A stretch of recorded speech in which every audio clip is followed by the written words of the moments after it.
Growing up in a middle-class neighborhood outside Chicago, my life felt simple and predictable. My dad, Tom, spent 30 years working on the police force before retiring, and my mom, Sarah, has been a secretary at Lincoln Elementary for as long as I can remember. They gave me everything they could, but we never had much money. I'm Tasha Mitchell, or at least I was before I became Tasha Reynolds. After college, I earned an accounting degree and landed a job at Anderson & Partners, a mid-sized firm. The pay was decent, the work steady, and I thought that would be my life. Wake up, go to work, come home, and repeat. But that all changed one rainy Tuesday in October when I literally bumped into Marcus outside Starbucks. I was rushing for my morning coffee before work, and he was headed to some important meeting. My coffee splashed all over his expensive suit, and I could have crawled into a hole right then and there. "I'm so sorry," I said, frantically dabbing at his jacket with napkins. "I'll pay for the dry cleaning, I swear." Instead of getting mad, he laughed. "Don't worry about it, but you could make it up to me by having dinner with me tonight." One dinner turned into several, and Marcus was unlike anyone I'd ever dated. He was the son of James and Victoria Reynolds, owners of Reynolds Industries, one of the largest manufacturing companies in the Midwest. But Marcus never made me feel beneath him. He loved that I came from a real family, as he put it. Then came the day I met his parents at their mansion in Lake Forest. I'll never forget the way Victoria looked at me, like I was something stuck to her shoe. "So Tasha," she said, swirling her wine glass, "Marcus tells us you're an accountant." "Yes, I am," I replied, trying to keep my composure. "How practical," she said, her smile as thin as her tone. "When I told her about my dad being a retired cop and my mom a school secretary, you think I'd confess they were criminals." James barely spoke to me during dinner, only addressing Marcus about work.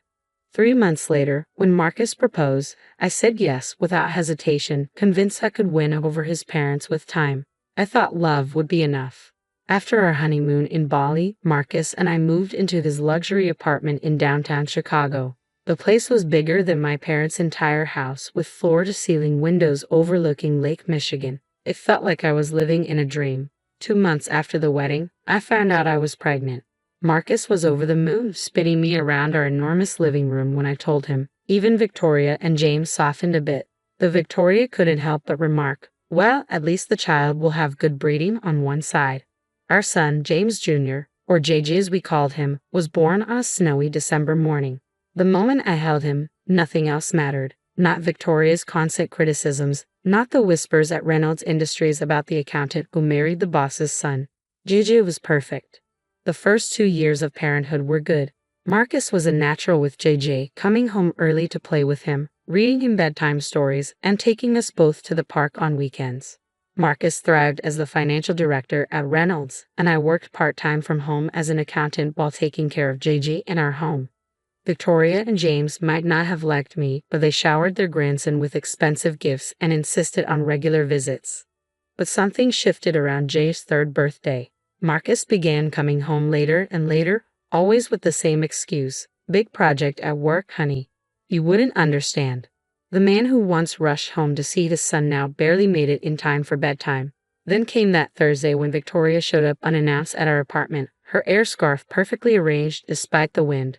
"Would you care to explain," she said, walking in without waiting for an invitation, "why you weren't at the company's annual gala last night?" Confused, I stared at her. "What gala?" "Don't play dumb, Tasha," she said, her eyes narrowing. "The Reynolds Industries anniversary gala. Every executive and their wife was there. Except you." My stomach sank. I didn't know about any gala. Victoria's eyes narrowed further. "Marcus said you weren't feeling well." "Are you telling me my son lied?" she asked, her voice growing sharp. That night, I waited up until Marcus came home at 11:30 p.m. He loosened his tie as he walked in, stopping short when he saw me sitting in the dark living room. "Why didn't you tell me about the gala?" I asked quietly. He sighed, pouring himself a scotch. "Look, Tasha, let's be honest. You wouldn't have fit in. The other wives know how to carry themselves. They discuss art, wine, summer homes in the Hamptons. What would you have talked about? Your dad's police stories? Your mom's work in the cafeteria?" His words felt like a slap in the face. "I'm your wife, Marcus. You're supposed to be proud of me, not ashamed." I was proud of you when we were dating, he replied, but I'm the financial director now. I need a wife who can be more. I went to bed crying that night, telling myself it was just work stress, that things would get better. But deep down, I knew something had broken between us, something I wasn't sure could be fixed. It was a Tuesday when my world fell apart. Marcus texted that he was working late again, and I was cleaning around the apartment when I came across his open laptop on his desk. I'd never snooped before, but something about the screen caught my eye. I sat down at his desk, my heart pounding, and that's when I saw it. An email thread with someone named Sophia Laurent. My hand shook as I read their messages. Hundreds of them, dating back months. Sophia had been hired a year ago as a new marketing executive at Reynolds. They spoke about me like I was a joke, the simple-minded wife who had no idea what was going on. There were pictures of jewelry Marcus bought her, weekend trips he took with her while telling me he was at business conferences. I stayed up all night, copying everything to a USB drive, printing key emails, taking screenshots. When Marcus came home at 7 a.m., his shirt wrinkled and tie loose, I was sitting at the kitchen table with the evidence spread out in front of me. Care to explain? I asked quietly, holding up one of the printed emails. He laughed, as if it was a casual conversation. Come on, Tasha. Did you really think you were enough? Sophia is everything you're not. Sophisticated, sexy, exciting. When's the last time you even tried to look good for me? I've been taking care of our son while you've been screwing around, I shouted. Marcus poured himself a coffee like we were talking about the weather. Here's how this is going to work. You'll stay my wife on paper.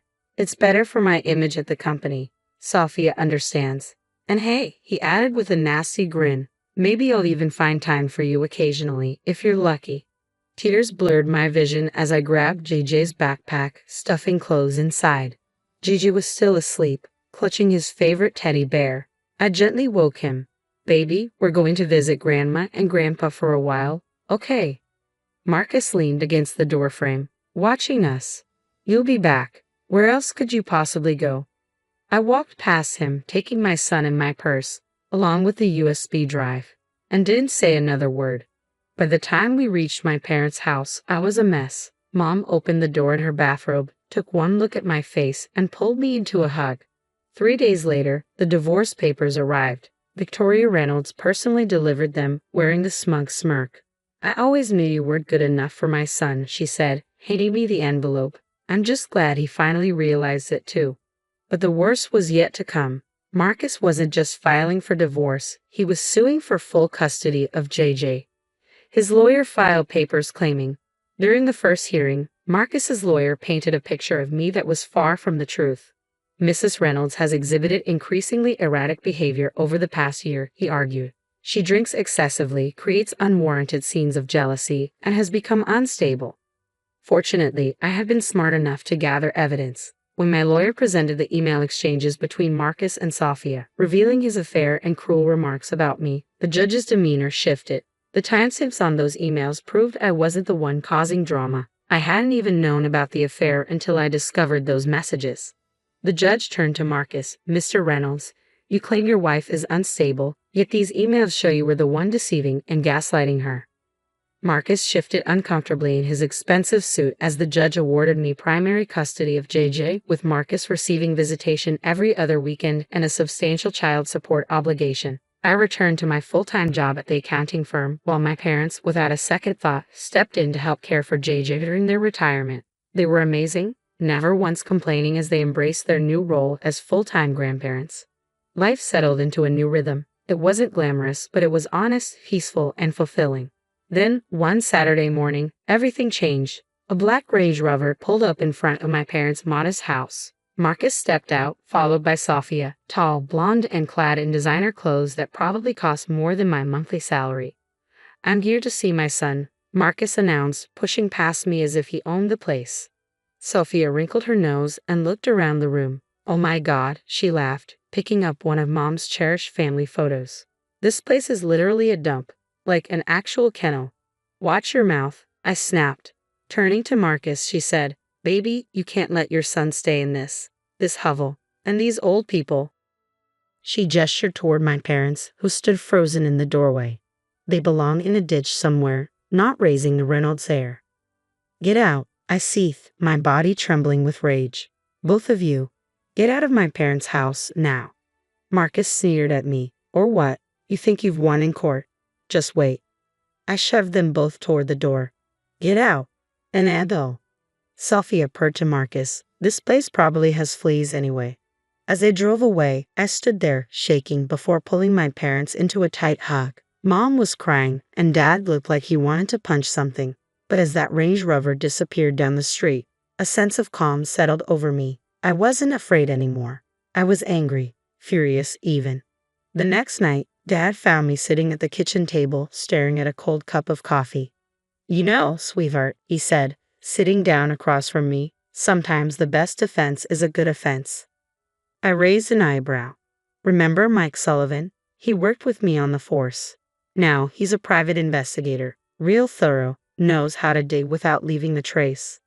I thought about Sophia's smug face, her cruel words, and the nasty emails she kept sending me.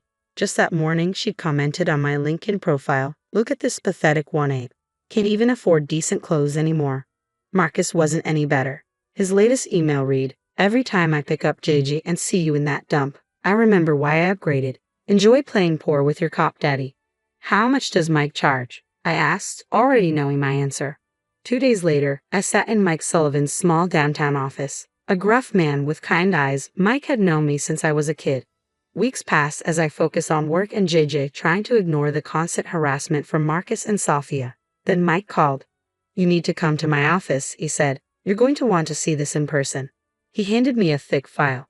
"First off," he began, "Sophia Loren isn't her real name. She's using her sister's identity. Her real name is Carla Larson."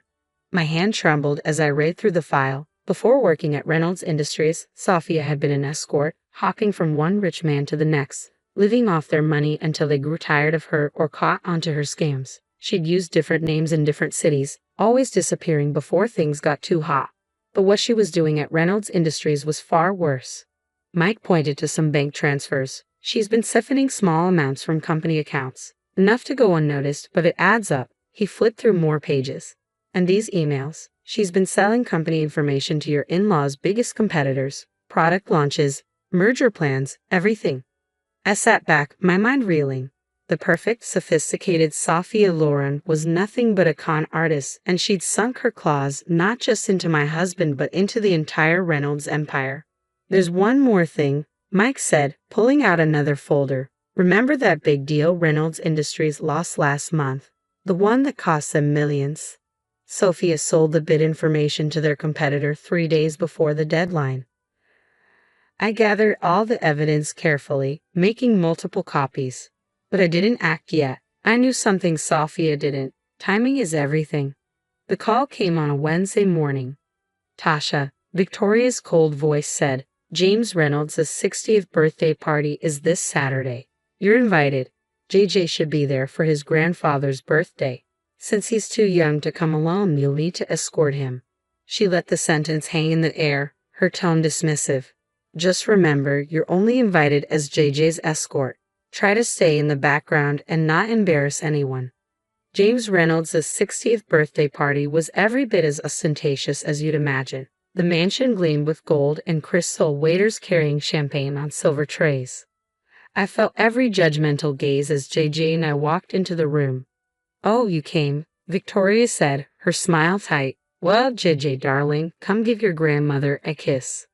I stood awkwardly by the appetizer table, watching my son being paraded around like some prize show pony. The other guests either ignored me or whispered behind their hands. I clutched my large purse, which contained Mike's file, and waited. Then Marcus walked in with Sophia on his arm. She wore a red Valentino dress that probably cost more than my car, diamonds dripping from her ears. "Everyone," Marcus announced, clinking his glass, "I have an announcement to make." He pulled Sophia closer. "I'd like you all to meet my future wife, Sophia Loren. She'll be joining the Reynolds family officially next spring." Victoria rushed forward to embrace her. Finally, a woman worthy of the Reynolds name. Harvard educated, from a wonderful family, unlike some people, James added, shooting a look at me. Sophia beamed under their attention. "I just feel so blessed to be joining such an esteemed family," and I promise to be the kind of wife Marcus truly deserves. That was my cue. I stood up, hands steady as I pulled out the file. Speaking of what people deserve, I said loudly, I have a few things to share about the future Mrs. Reynolds. Tasha, don't make a scene, Marcus warned. I ignored him, pulling out the first document. Tell me, Sophia, or should I say Carla Larson, how's your sister feeling about you stealing her identity? The color drained from Sophia's face. What is she talking about? Victoria demanded. Oh, did she not mention that she's been living under her sister's ID? I asked, my voice steady. The real Sophia Loren is a school teacher in Minnesota. This woman, I pointed at her, is Carla Larson, former escort and con artist. Sophia shrieked, she's lying. But I was already laying out the evidence, photos, bank statements, police reports. And here's my personal favorite, I said, pulling out more documents. Bank transfers showing how she's been stealing from Reynolds Industries. And look at these emails. She's been selling your company's secrets to Wagner Manufacturing and Collins Corp for months. James Reynolds snatched the papers from my hands. The Wagner deal. The Collins merger. It was you? I can explain, Sophia stammered, backing away from Marcus's thunderous face. The real Carla Larson, I said, savoring the moment, has quite a history. 7 different cities, 7 different wealthy men, 7 different scams. Looks like Reynolds Industries was going to be number 8. The room went deadly quiet as they read through the evidence. Marcus's confusion, Victoria's horror, James's growing rage, and Sophia, her perfect mask cracking as her house of cards came tumbling down. The elegant birthday party dissolved into chaos in minutes. James Reynolds' face turned an alarming shade of purple as he read the documents. Get out, he roared at Sophia, who was still trying to stammer out excuses. Get out of my house before I have you arrested right here. James, darling, she attempted, reaching for his arm. These are all lies. I can explain everything. Explain? He shook the documents at her. Explain how you cost us the Wagner deal. That contract was worth $20 million. And Collins, they were our biggest competitor. And you've been feeding them everything. Victoria, who had been quietly reading through the escort service records, looked up, venom in her eyes. You common prostitute, she hissed. You thought you could con your way into our family. Sophia backed toward the door, her designer heels clicking sharply on the marble floor. Marcus, baby, tell them. But Marcus looked like he might be sick, staring at photos of Sophia, or Sophie, with various wealthy men over the years. If you're not off my property in 30 seconds, James said, his voice deadly quiet, I'm calling the police. And trust me, you'll be seeing plenty of our lawyers either way. After Sophia fled, James turned to his son, his voice low with fury. You brought this woman into our company, he said. Gave her access to confidential information, all because what? She was pretty. Had nice legs? Dad, I didn't know. You didn't know. Didn't check. Just thought with your... He glanced at JJ and modified his language. With everything except your brain. You're fired, Marcus. Clear out your office by tomorrow. But Dad, and that apartment you're living in? Company property. Find somewhere else to live. Victoria, who had been uncharacteristically quiet, suddenly turned to me. Tasha, she said, and for the first time ever, her voice held genuine emotion. We owe you an apology, a significant one. You saved our company from God knows how much damage. James nodded solemnly. We were wrong about you. Very wrong. You've proven yourself more worthy of the Reynolds name than others. 3 days later, Sophia was arrested at O'Hare, trying to board a flight to the Cayman Islands. The evidence I gathered, combined with what Reynolds Industries lawyers uncovered, was overwhelming. She was facing serious fraud charges and massive fines. Marcus, I heard, was staying at a friend's condo while he looked for a new job. No other financial firms were eager to hire a man who'd been fired for such catastrophic negligence. It's been 6 months since James Reynolds' birthday party changed everything. I'm sitting in my new apartment. It's not as luxurious as the one I shared with Marcus, but it's perfect for JJ and me. The Reynolds family gave it to me as a token of appreciation for saving their company. The least we could do, James had said, handing me the keys. After everything, well, you understand. The apartment is in a nice neighborhood, close to good schools. Jay's room is decorated with superhero posters, and my little home office overlooks a park. It's not a penthouse with lake views, but it feels like home in a way the luxury apartment never did. Marcus moved to California last month. He calls JJ every Sunday at 7 o'clock p.m., like clockwork. Their conversations are short. JJ is still too young to talk long on the phone, but at least he's trying to be a father, even from a distance. He never asks to speak to me, and that's fine.